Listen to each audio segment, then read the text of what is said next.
Whether you're working with an established IP or something new, the visual style that you choose for your game shapes so much about how players feel in that world. The team at Notion Games has worked for years refining their design process around art style, and they're here to share that process with us today. Working on a range of projects, including the upcoming Super Ubi Island 2, please welcome to the stage Andrew Augustin and Edward Dennis. Hi, everybody. My name is Andrew Augustine, and I'm with my partner, Edward Dennis. And we're going to talk about how we create animations for our games. We are game developers, and we're currently working on a project called Super Ubi Island 2. And we're going to go over our presentation that we called 2D Animation, the Notion Games Way. So a brief bit about Notion Games. My name is Andrew Augustine. I'm an award-winning 2D illustrator, game designer. I was featured in Forbes for Forbes 30 Under 30 in 2015. Co-founder of Notion Games LLC, and I'm also an assistant professor of practice in game design at the University of Texas. I've worked on various games throughout my career, including The Sims 3, where I was a character designer and world builder, and also the creator our own games such as Super Ubi Island, Up Ubi, Super Ubi Island 2, which we're currently working on, and more. We're currently trying to bring Super Ubi Island 2 to the Xbox platform. Ubi Island 1 is currently available on Steam. My name is Edward. I've been working with Andrew about a decade. I worked on a lot of the games that he just aforementioned. I am a illustrator, an author. I have a children's book that just came out titled The Boy from Mexico. It's about my great-grandfather crossing the border. I've been featured on CNN, Imagine FX magazine, Univision, Telemundo. I've worked for companies like Disney, Mercedes-Benz, Toyota, Anheuser-Busch. And this year I was named by the Latino Film Institute and Netflix a Latinx Animation Spark grant finalist. I'm trying to turn my children's books into an animated short. And I'm very excited to show everyone what I am doing on the game and how I do it. But we're currently working on a big project with the Super Ubi Island 2, which is a game that homages a bunch of the games of the 90s, such as Super Mario World, Kirby, Donkey Kong Country.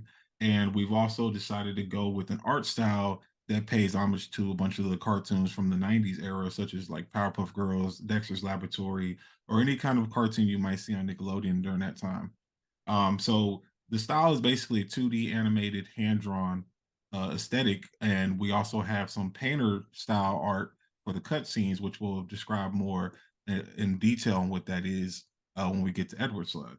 But right now, as you can see, it's very cutesy, cartoony, colorful. We wanted something that was very inviting, give a sense of fun and adventure, and we're gonna go through and show you exactly how we achieved this look.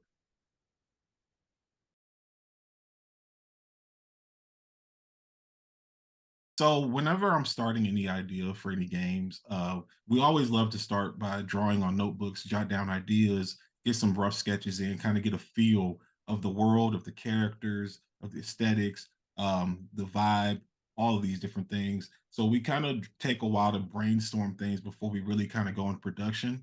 It also gives us a feel of whether or not we would actually be interested in a particular kind of idea. In this case, Sububi Island. We finished the first one already. We already knew a lot of the characters, and we wanted to kind of expand on that. And again, we start with sketches in our notebooks. So this really helps with getting ideas on paper. Literally, it really just kind of helps with being able to visualize things before you really go beyond this step and really start putting any production value into any project. So this is where we get our ideas for like level designs, character mock-ups, even potentially rendering style to an extent, which we'll talk about again as well. So let me go show you the next step. So this is part of the sketching process as well. We play around with potential character animations. Like here, this character's name is Ubi. He's the main character of the game. We have his balloon jump animation kind of sketched out. We have his run animation. We even kind of played around with like a couple of his expressions, maybe idle animations. So we kind of take all these sketches and we run like small little pencil tests to see how the characters will move, act, etc. So this is the overall process of which we do. So this is just a very high level snapshot on how we get to a finished final rendered scene. And we go through these steps. We do the thumbnail sketches, which in the top left, you can see we had an idea of Ubi riding on the back of a turtle in a lake somewhere being chased by a giant fish enemy. So we kind of play around with some sketches. We get the idea down. We like the vibe of it. So, we also get the kind of feel of what the enemies will look like, what the environments will look like.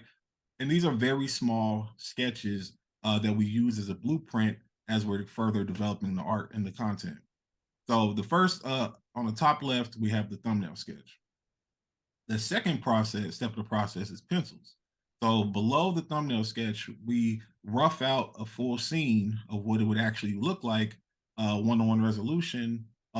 This is digital though. We take it from pencil sketches and we jump to digital. So by digital, I mean we go into Photoshop, we use a digital tablet, we can even use like an iPad, for instance, and Procreate, which is a software on the iPad art tool.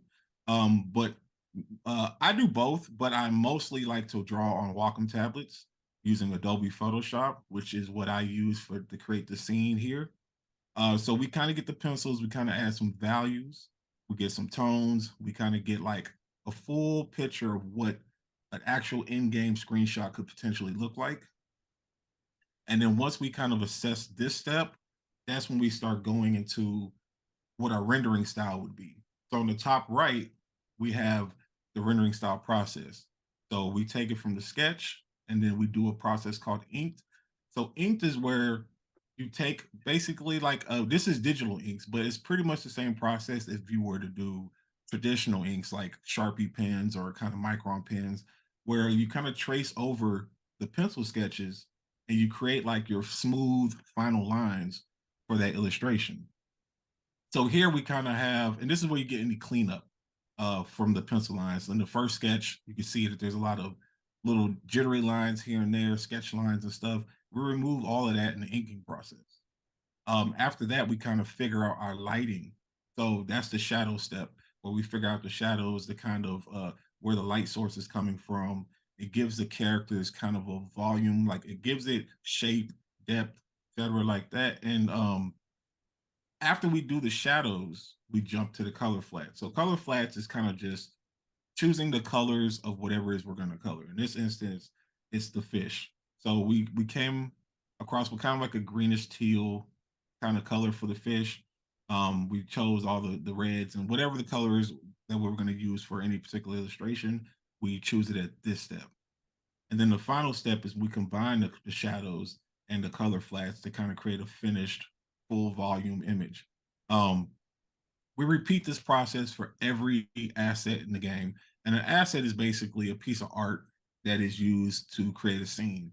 So if you look at the bottom right, you'll see that there's water, there's rocks, there's clouds, um, there's trees. So we take that same process for each one of these assets.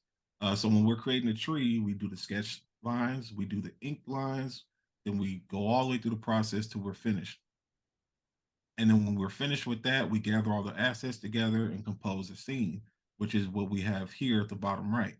So this really gives us a final kind of look on what the game will look like when you're actually playing it.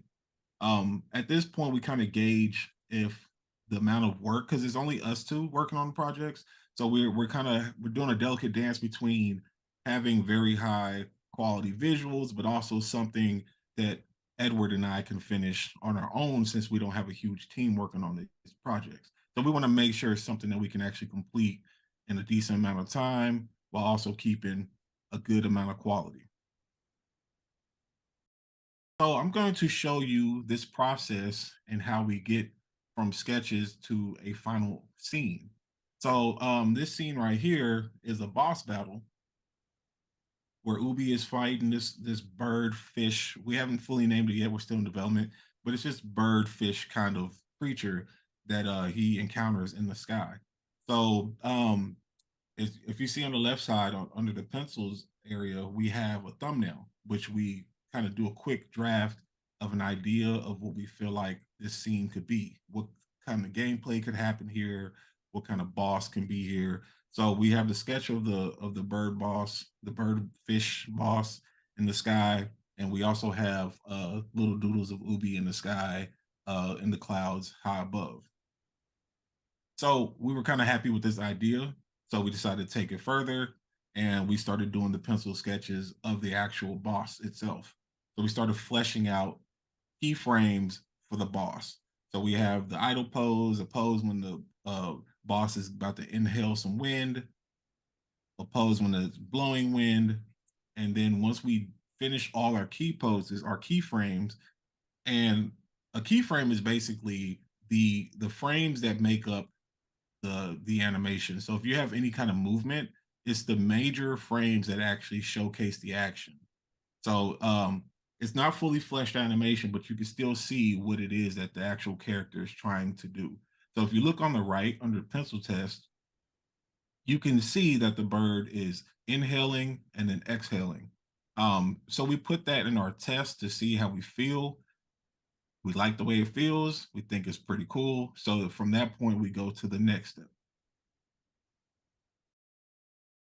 So the next step is our inking process. So this is where we take the pencil sketches and we start to clean the lines up.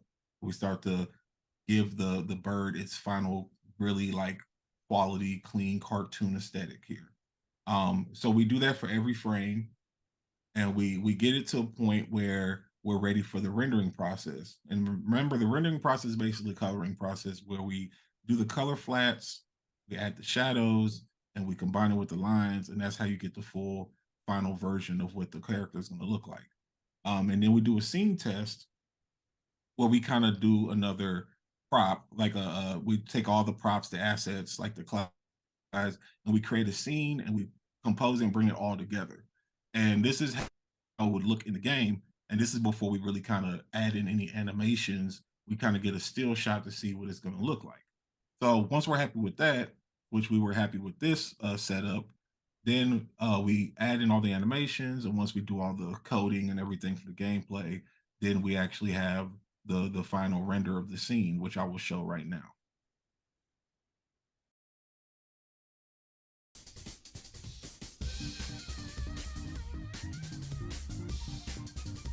So if you see here, now you can see that the boss is inhaling, exhaling, and you can see all the little keyframes that we drew before in action on the final render of the game.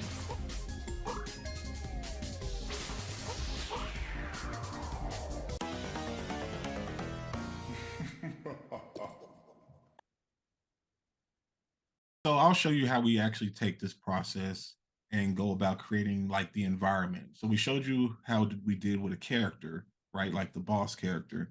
Well, how do we do that with an environment? And it's exactly the same process. So so for this instance, we wanted to create the world map, right? So we're going to show you the creation of the world map. We take a thumbnail, we sketched out, we wanted to pay homage to the Mario kind of star aesthetic, Kirby and stuff. So we wanted to create a world map that's in the shape of a star that has these different biomes that you can go to. For instance, cloudy forest, Pug Pug Desert, Walrus Tundra, etc.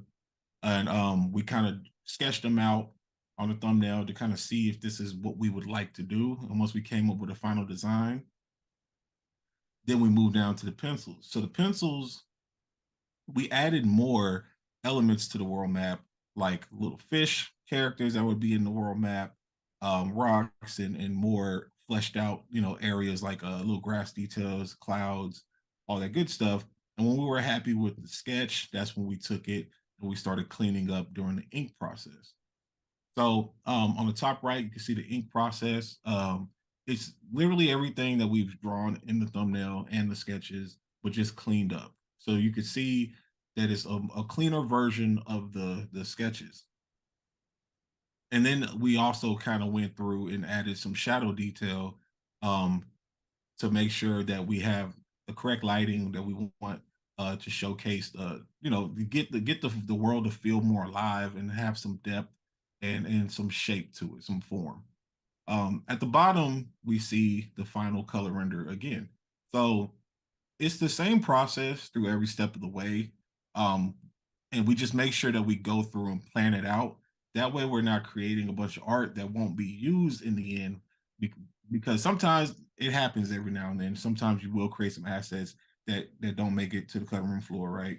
That don't leave the cutting room floor. And here we just try to make sure that we don't waste time creating assets that won't be used in the end. And this is what this process really helps us do. It helps us really think about what we want to add in the game. It helps us kind of really render things out before we really get to the point of working on a bunch of the animation frames. So taking a look at this, the final color at the bottom right, now we'll get to we'll show you what it looks like in motion. This is an example of the world map actually in motion. So you can see all the elements that were in the thumbnail and the sketches carried over to the final version of the game. And this is where we added all the movement. You know, you have Ubi flying around in his ship. You can select different areas of the map to go to. If you look in the water, you see that there are fish floating in the water, coming in and out of the water. You have the sun that's placed to in a correct position where the shadows would fall. So this is just a good way to really know what you're going to create before you create it. So this is the overall process, but we also have a step in the process called cutscenes. And cutscenes are like little movies that you see during story beat moments. So pass it over to Ed. Thanks, Andrew. So I was saying earlier, I have a children's book that just recently released, and I created an animated trailer for it. It's about 3 minutes long. I cut it up into little 1-minute trailers. You can go search it on the internet, but here's an example of how I animate. I usually do frame by frame. It's very time consuming, but it's just the process that I like, and I like the results. I like the painterly, I guess, rough look. So like Andrew said, I do the cutscenes. So I'm going to show you quickly how I do that and my process. It's similar to Andrew's process, except in the beginning, I do sit with Andrew and I go over, and I put here, we have phone calls, text messages, Zoom meetings, we flesh out the narrative. You know, where does the game start and how do we get to the end? The end boss fight, all the little boss fights and the mini boss fights in between. And we really create kind of like an immersive narrative. Obviously, this isn't Shakespeare, right? It's a video game, but we want to create something that's engaging and it makes sense as you progress. So Andrew has little thumbnails that he usually does for me. These are Andrew's sketches. I don't always use them. A lot of times I do. Right here, what you're seeing is the storyboard that I made based off of a lot of Andrew's ideas or the sketches he does. And if you look where it says Act 2 in the top left of the screen, I have little arrows and things like that. And that's really to show what I want animated, how I want it to come out. You know, if anything ever happened to me, you know, someone else could pick up easily and kind of say, oh, this is what's going on. And actually, if you look at Act 2, we're going to be showing that one in a little bit of the final of that. It's still a little rough, but it's the final version of that. And you see Act 5, 3, 4, and 6. Yeah, it's just the same thing. I have in the right of the screen more of a rough layout I did. That was on my iPad. I did that real fast. Just some keyframes of, you know, this happens and then this happens and there's sound effects, and we still have to send this off to our sound guy after we're done. So I'm trying to make it as dramatic as possible. You see in Act 3 on the one on the right, there's only 2 scenes there. There's Dr. Terrestrial holding like a box, and then the next scene next to it is just a box laying there. But if you looked on the left of the screen, it changed to Act 4, and you see it's more dramatic. You see eyes, you see Dr. Terrestrial carrying it. I have little lines showing what's going to happen. So yeah, it's just the storyboarding phase. And I have on the bottom right of the screen a Wacom Cintiq. That's usually what I use. There's other brands out there that I like, but I just like the quality, and you know, it's usually pretty on par with, you know, the previous model Cintiq because I've been using them for years. So yeah, I love how they work, and that's usually how I work. So these are sketches that actually none of these except the bottom right one made the game. So these all got left on the cutting room floor, like Andrew was saying. But this is me just kind of saying like, all right, this is the style I'm going to use or not use. This is what the environment's going to look like. And we do, sadly, in when you're game developing, you do spend a lot of hours on some stuff, and it just doesn't make the game.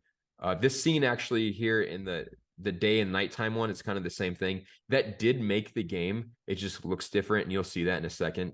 And the one on the top left of the little sketch, that didn't make the game. It looks similar to that, but you'll see it in a minute too. And the one on the bottom left, I spent a lot of time on that. I was like, oh, this looks amazing. And then, Andrew was like, I don't know, I don't like that one. And we agreed to do a different version that looks a lot better. So it's sometimes when you're developing these environment sketches and these studies, nighttime wasn't the best. Why did I want him to show up at nighttime in the beginning? I have no idea. Maybe because I thought it would be cool to animate lightning. I don't know, but it looks a lot better when you get to what we actually have. So this is me kind of saying, like, what style do I want to use? And I didn't know what style I wanted to use. Andrew mentioned it's just him and I really doing the art in this game.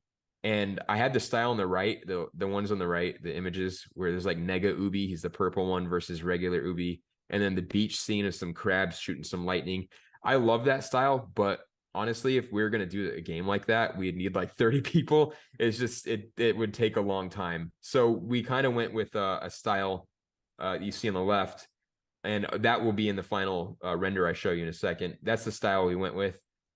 It's easier to create things as PNGs so that Andrew and I can manipulate them easier when we're doing the animation. It's not as painterly, but the work time is definitely shorter, and it fits the style of the overall game. And right here is a full render. So I have a quote here that I as a children's book author illustrator, I said here, in a sense, I try to visualize the story art the same way I do a children's book. If I put words to it, would it make sense? So actually, Andrew and I do plan on making this stuff into children's books, hopefully soon. And yeah, you could probably see some words here. I don't know exactly what they would be, but you can see them there. And this is the full render.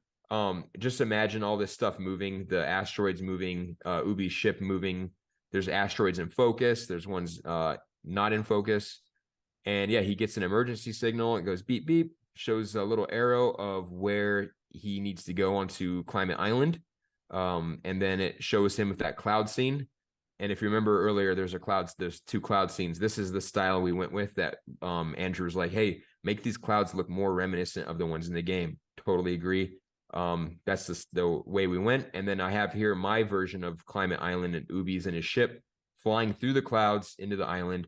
And we're just trying to bring the player into the actual game, make it more immersive. So there's a narrative there that they can get excited about. And then it goes right into the game. So I'm going to show you a clip of a final cutscene that I did and how it starts, and then it goes right into the gameplay. That's what we're going with. And yeah, that's my process. And Andrew's going to take it away after that to show us how you guys can buy the first game or get in contact with us. So here we are.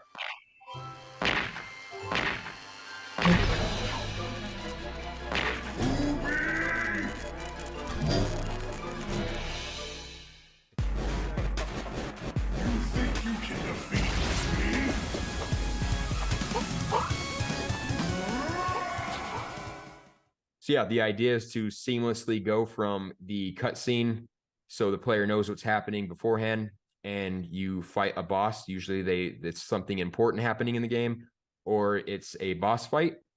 And yeah, we're just trying to create a more immersive experience. And I think it was a great workflow that I get to work on this section of the game while Andrew handles the in-game stuff. All right, here you go, Andrew. All right, thank you, Edward. And that was a look into our process on how we create the animation and cutscenes for Super Ubi Island and other games that we work on. Thank you all for checking out our presentation. You can support us. We have the first Super Ubi Island out on Steam. We're working on the second one. It will be out on Steam as well, and also will be out on Xbox. And we also have a mobile game, Up Ubi, on Android that everybody can check out right now. You could follow me on Instagram at Nintendo. You can also check us out at notiongames.com. Yeah, so thank you, Andrew. Thank you, everyone, for watching. You can follow me on Instagram at Eduardo Deniz. and you can visit theboyfrommexico.com and see the other animations I have on there. There's a ton. And yes, my book is available at audiobooks.com, Target, Amazon, Walmart, and Barnes & Noble. Thanks again. I love getting to see how art gets made, starting from pencil sketches and going all the way to final animations. Especially when you're collaborating with others, having a strong order of operations can save you a lot of time and energy in the long run. I also am kind of a 2D platformer fiend, so it sounds like I might be taking a trip to Super Ubi Island pretty soon. Best of luck on the development for Super Ubi Island 2, Andrew and Edward, and thank you for sharing your processes with us.